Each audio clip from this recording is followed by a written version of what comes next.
Assalamualaikum warahmatullahi wabarakatuh. Kembali lagi bersama saya di Tarekat Al-Mahdi ya. Yang inti ajaran Tarekat Al-Mahdi adalah pelanggaran terhadap Al-Quran dan Hadis akan menciptakan masalah ya. Jadi inti ajaran Al-Mahdi itu sesimpel itu ya, sederhana. Ya, tadi saya tuh baru tidak sengaja nonton salah satu videonya Guru Gembul ya, karena yang nggak sengaja aja gitu ada muncul di beranda gitu kan.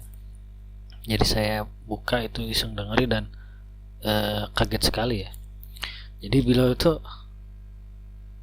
jadi jadi dia tuh bilang hati-hati dengan lembaga tahfidz, karena lembaga tahfidz itu bisa intinya apa namanya, bisa bikin anak kita tuh jadi peminta-minta gitulah, mengemis apa dan lain-lain. Itu ngeri sih menurut saya itu kayak fitnah luar biasa ya. Jadi gini guys ya, kita pentingnya kita menyaring informasi ya. Jadi ya memang ada lembaga tahfidz yang seperti itu ya, tapi kita harus paham ya bahwa tidak semua seperti itu gitu. Kalau misalnya ada satu lembaga tahfidz seperti itu dan yang 9 lainnya itu tidak minta-minta, kita kan tidak bisa menyimpulkan hal itu kan. Jadi kita harus melihat secara statistik, secara banyaknya gitu guys. Sama halnya yang lain ya, kayak misalnya pesawat ya. Kalau misalnya ada kecelakaan pesawat tuh satu dari misalnya 5 tahun ya, tiap 5 tahun ada satu kecelakaan. Kan kita tidak serta-merta melarang adanya pesawat kan. Kita tetap naik pesawat gitu kan. Begitu pula dengan kereta gitu ya. Mungkin kereta kecelakaannya mungkin satu dalam rentang 3 tahun ya. Tiap 3 tahun mungkin satu. Kita tetap pakai kereta kan, tetap ada kereta. Nah, sama juga dengan lembaga tahfidz yang dikatakan oleh Guru Gembul itu ya, mungkin 1 dari 9 itu yang sering yang suka minta-minta lah ibaratnya kayak gitu. Itu sih yang saya bilang. Jadi agaknya pola pikirnya terlalu gimana ya, ketika ada satu yang jelek itu terlalu di blow up gitu ya, terlalu di blow up sehingga kita langsung menghakimi gitu. Lalu dia pun bilang hati-hati dengan pengasuh pengasuh karena karena pernah sih ada satu kasus guru tahfidz yang melecehkan santri, tapi kan itu satu diantara mungkin sejuta gitu, satu kasus diantara sejuta. Jadi yang 900 ribu 99.999 nya kan baik-baik aja gitu. Jadi kita harus hati-hati guys dengan pola pikir yang terlalu ini. Berarti Guru Gembul ini mencoba mengarahkan kita gitu ke arah yang dia mau dengan cara yaitu dia melihatkan sisi buruknya, walaupun cuma satu di antara sekian itu di blow up supaya kita tidak ke situ gitu. Nah itu ngeri sih. Jadi kita harus kritis guys, karena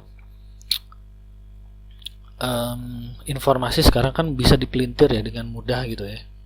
Tapi kita harus lihat statistik secara gambaran umumnya, secara besarnya gitu. Ya kecelakaan motor juga mungkin cukup banyak ya, ada lah, maksudnya kecelakaan ada, tapi kan tetap kita kan pakai motor gitu. Nggak jadi motor jadi dilarang kan gitu kan. Pokoknya pola pikir yang menurut saya janggal seperti itu kan aneh ya.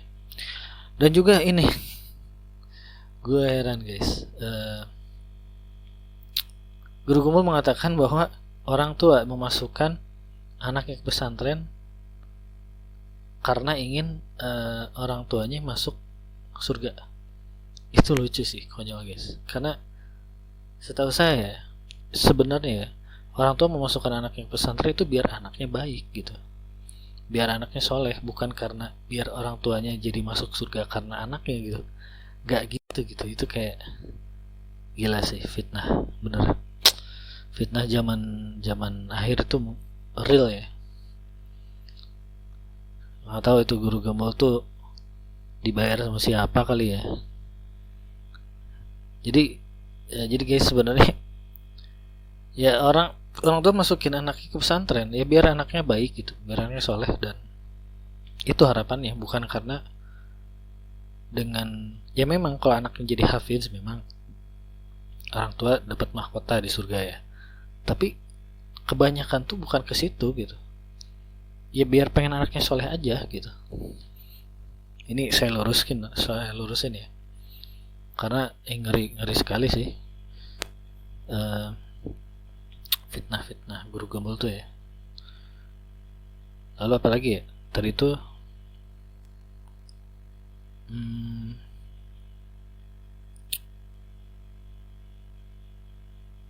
pelecehan. Oh ya, tentang pelecehan juga ya. Itu guys, pelecehan itu ya mungkin ada ya, tapi itu tuh sangat sedikit guys. Ibaratnya satu di antara sejuta gitu ya, sangat sedikit, dan itu langsung di blow up gitu bahwa itu begitu. Padahal kan pesantren secara umum ya normal guys, normal ya. Kalau kita mau jujur ya, di sekolah pun ada ya, di sekolah umum pun pelecehan ada, tapi kan ya udah gitu kan, misalnya persentasenya kecil kan gitu guys. Ini kalau saya lihat sih ada apa ya, manipulasi untuk seolah-olah pesantren itu bercitra buruk sih, gitu sih kalau yang saya lihat ya. Tapi ya gimana ya, namanya juga memang di hadis pun sudah ada bahwa nanti di zaman akhir tuh akan banyak fitnah bertebaran dan semacamnya. Memang sudah diberitakan bakal ada ya, mau tak mau memang kita umat Islam akan menghadapi fitnah seperti ini gitu.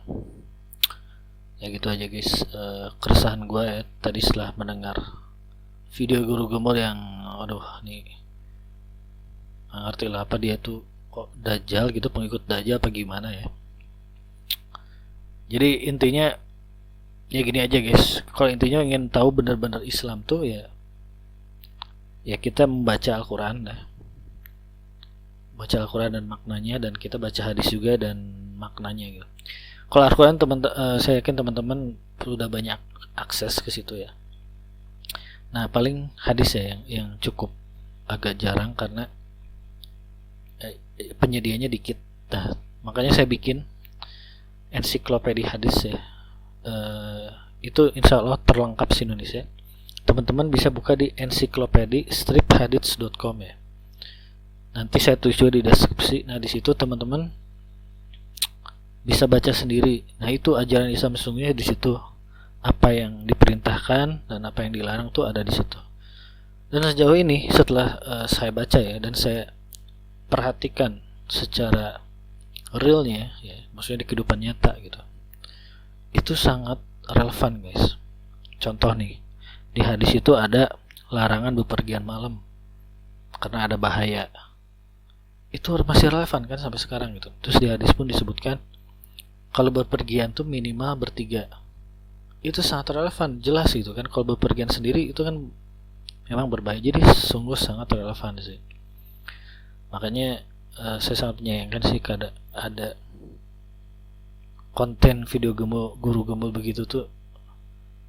Menurut saya itu nggak pantas sebut guru gembul, si gembul aja lah sebutannya, konten si gembul. Aduh, ngeri saya. Lalu apalagi ya?